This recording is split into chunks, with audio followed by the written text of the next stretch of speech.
You might not know this, but we often shorten the word and call them Hikki to make it easier for us to say. The same goes to Mac for McDonald, 外人 for 外国人, ファミマ for Family Mart. Anyway, I'm gonna call them Hikki in this video from now on, as a meaning of Hikikomori. As you may already know, they are severely stigmatized in Japan, just like Yakuza or weeaboo. And people instantly associate them with laziness, weakness, antisocial people, and garbage for society. So believe it or not, some people even say Hikki deserve to die, as if they were the most burden for Japan, which I guess could be understandable from an economic standpoint. But I think most of those people saying that from parents' perspective. They say any parents wouldn't be happy with a grown-up daughter or son still depending on them like that and completely disconnecting from society. So this is actually the most common comment and reason that some people hating Hikki in Japan, as far as I know. And because of that kind of image, I was quite biased against Hikki back then. But actually meeting and talking to them, I completely changed my perception and realized that they were some of the most misunderstood people in Japan. Of course, that wouldn't apply to all the Hikki in all age groups. But this time, I'm gonna talk about specifically the ones I personally met and talked to in the past. And I think we should get on the same page about these two before we start. I'm sure many other countries have Hikki, especially nowadays. But the same tendency might not apply to Hikki in your country, because non-mentioned culture, education, or circumstances could be completely different in Japan. Maybe most people in your country wouldn't even recognize this word or concept, so don't have an image or perception. But in Japan,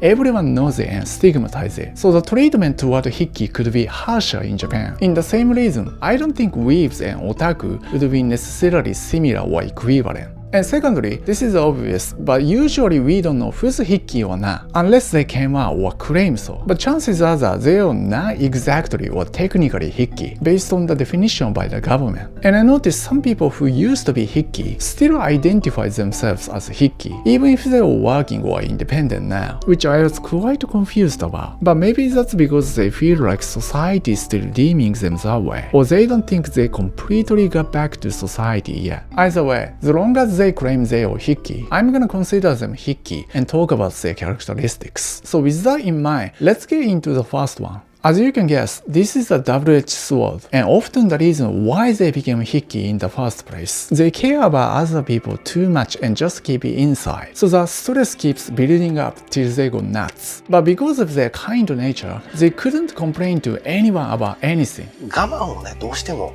してしまうっていうところはみんなに共通しているところだと思うので、真面目で、責任感が強くて、ね、自分がこれやんないとちょっと困ったことになるのかなっていうふうに。But many people in Japan assume that Hikki must be selfish. They just don't like people, and that's why they do this, right? Which was often opposite in my experience. And my personal theory is that after years of judgment or exclusion by their peers, they really know the pain of being ostracized or treated like a trash or subhuman. So they really don't want to treat anyone like that, which I'm sure isn't always the case, especially for parent and child relationship. And I often hear that abused kids are likely to become abusive parents in the future. But in my personal experience at least, some of the Hikki I met were the most tolerant or generous to me. 遅刻とかされても怒って相手を責めたりとかあんまりしない。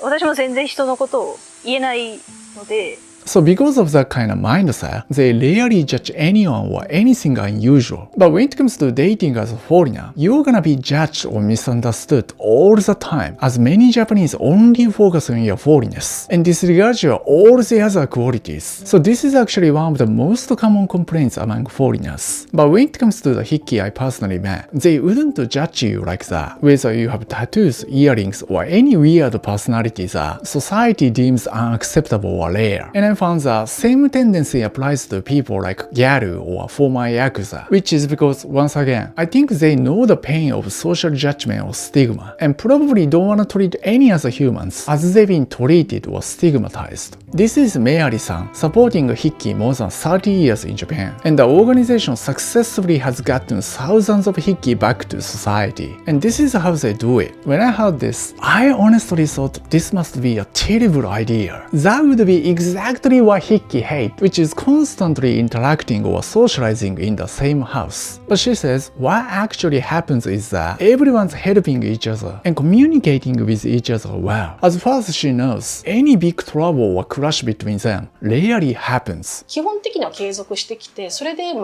っているので、うまくいってる感じですか？そうですね。やっぱり引き受けた人に関してはやっぱり8割とかちゃんと自立させられてますし、親子を話すっていうところをずっと言ってるんですけど、こうね、いい親御さん、みんな優しくていい親御さんなんですけど、でも少なくとも引きこもりが長期化している中には、その要素が絶対家の中にあるんですよね。甘えが出やすいとか、逆に本音が出せないとか、何かがあるので、その固まった空間から話すっていうことがすごく大事で、すると本人もこれまで家では出ていなかった側面がちゃんと出てくるんですね。In the past, I've done more than thousands of interviews on my channel, and I have to say not everyone was welcoming or kind, which I wouldn't blame though, because I was actually terrible as a reporter, especially when I first started. But among all the people I've interviewed, I honestly say Hickey was the most helpful and kindest people. For example, in this interview, I screwed up with audio and wasted her 20 minutes. And because of that, she had to speak the same thing again. But despite of that, she's been so kind to me the entire time. 大丈夫ですか？お時間ありますか？大丈夫です。お休みのところ。いい。2倍になるのかな。一人でやるの大変ですよね。そうですね。大丈夫ですか？あ、大丈夫です。なんかでも止めても止めなくてもって感じです。風が多分直接当たります。あ、大丈夫ですよ。俺は。どう続けて大丈夫ですか？そうです。ありがとうございます。そうですね。